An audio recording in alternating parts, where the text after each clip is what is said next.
ఎలా ఉంది? ఊరికి చెప్తున్నారు అట్లా అంటారు, బాగానే ఉంది. నెగిటివిటీ ట్రోల్ చేస్తుందా? నెగిటివిటీ అంటే ఇంకా స్టోరీ రన్ అయితే స్టోరీ చాలా ఫాస్ట్గా పోతుందండి. ఇప్పుడు నార్మల్గా వేరే సినిమాలు ఎట్లున్నాయంటే చాలా స్లో పోతుందని చెప్పి ఫ్లాప్ చేశారు. ఇదేమంటే ఇంకా పోతూనే ఉంటుంది స్టోరీ.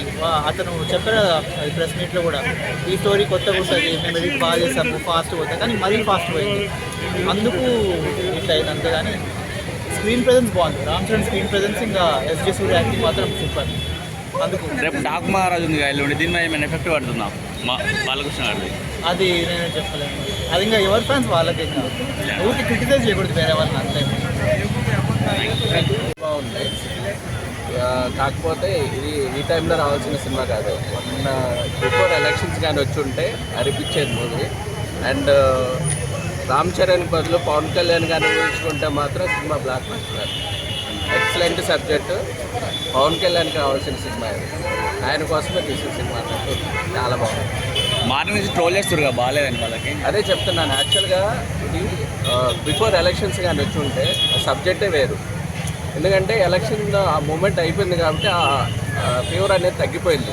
అలా కాకుండా బిఫోర్ ఎలక్షన్ కానీ వచ్చి ఉంటే ఈ సినిమాకి ఆ హైప్ హైప్ డబుల్ ఉండేది.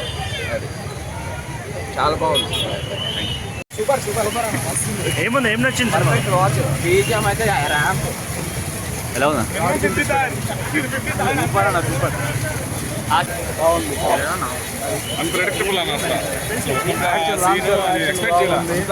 మంచి ట్విస్ట్ మీద. చాలా మంది ఉదయం రివ్యూస్లో ఏదో బాగాలేదని అదంతా ఉత్సాహ అబద్ధం. సినిమా అయితే చాలా బాగుంది. సెకండ్ హాఫ్లో స్టార్టింగ్ మంచి స్టోరీ సూపర్గా ఫ్లాష్ బ్యాక్ బాగుంది. ఫ్లాష్ బ్యాక్ లో రామ్ చరణ్ సాంగ్ ఉంటే బాగుంది. ఆ మెయిన్ సాంగ్ లేదు, మిస్ అయిపోయింది. మెయిన్ సాంగ్ మిస్ అయిపోయింది. రేపు డాక్ మహారాజ్ ఉంది బాలకృష్ణ గారు ఎల్లుండి, దీనికి ఏమైనా పోటీ అవుతుంది అంటారు? దీనికి అసలు సంబంధం ఉండదు. కంప్లీట్ పొలిటికల్ డ్రామా ఇది. దానికి అసలు సంబంధమే ఉండదు. అసలు మొత్తం పాలిటిక్సే. బాలకృష్ణ గారు ఎఫెక్ట్ ఏమైనా పడే అబ్బాయి అసలు ఏమి ఉండదు అన్న దానికి. అదే ఎవరికైనా సినిమా బాగుంటే ఏదైనా చూస్తారు. మొత్తం చెప్పాలంటే అన్ప్రెడిక్టబుల్ ఈ సినిమా.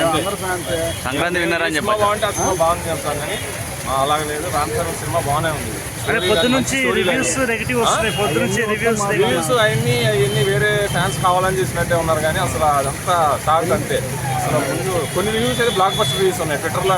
మీరు మాత్రం అంటే శంకర్ గారి ప్రీవియస్ సినిమాలన్నీ కొంచెం అది వేరే. ఇండియన్ 2కి దీనికి అసలు సంబంధమే ఉండదు. చాలా మంది దాంతో కంపారిజన్ చేస్తున్నారు, కానీ అది పోయింది ఇది కూడా పోతుందని. కానీ అసలు ఇది అసలు డిఫరెంట్ బాగా తీసాడు. సాంగ్స్ కానీ స్టోరీ బాగుంది, ఫ్లాష్ బ్యాక్ బాగుంది. ఓకేనా? ఏం నచ్చింది అన్న సినిమాలో? అన్ని డైరెక్షన్ రామ్ చరణ్ ఎలా బాగుంది. హార్ట్ అండ్ సోల్ పెట్టి తీసినట్టు అనిపించింది సినిమా. వస్తుంది చాలా బాగుంది.